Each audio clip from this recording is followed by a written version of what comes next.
أعوذ بالله من الشيطان الرجيم. بسم الله الرحمن الرحيم.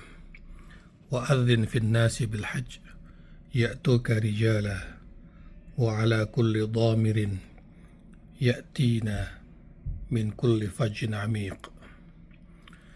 لبيك اللهم لبيك، لبيك لا شريك لك لبيك، إن الحمد والنعمة لك والملك لا شريك لك.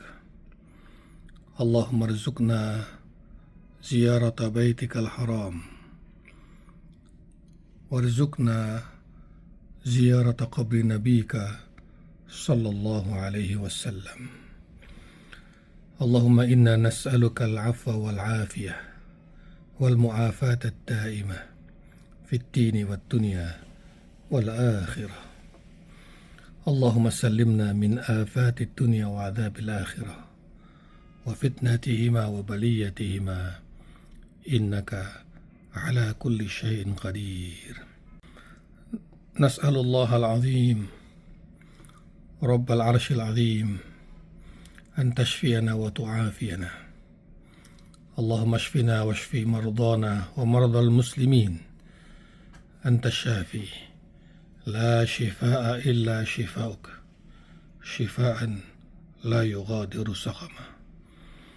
اللهم ارزقنا فهم النبيين وحفظ المرسلين وإلهام الملائكة المقربين. اللهم انفعنا بما علمتنا وعلمنا ما ينفعنا، وارزقنا علوما تنفعنا في الدين والدنيا والآخرة. اللهم إنا نسألك من الخير كله عاجله وآجله ما علمنا منه وما لم نعلم، ونعوذ بك من الشر كله عاجله وآجله ما علمنا منه وما لم نعلم. ربنا هب لنا من الصالحين، ربنا واجعلنا مقيم الصلاة ومن ذريتنا، ربنا وتقبل دعاء. ربنا هب لنا من لدنك ذرية طيبة إنك سميع الدعاء. ربنا هب لنا من أزواجنا وذرياتنا قرة أعين واجعلنا للمتقين إمامك. ربنا آتنا من لدنك رحمة وهيئ لنا من أمرنا رشدا. ربنا تقبل منا إنك أنت السميع العليم، وتب علينا إنك أنت التواب الرحيم.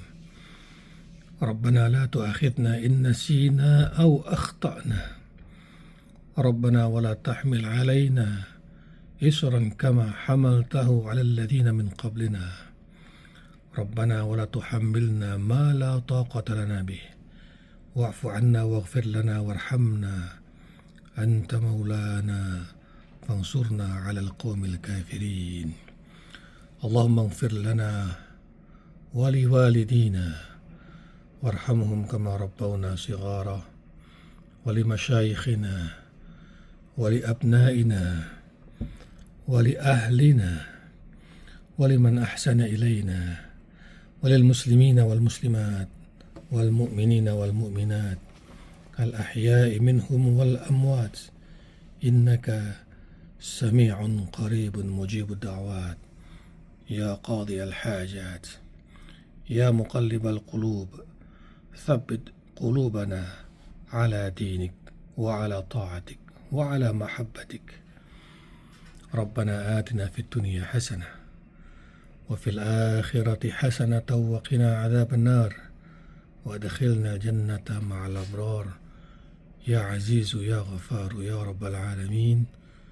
وصلى الله على سيدنا محمد وعلى آله وصحبه وبارك وسلم، والحمد لله رب العالمين.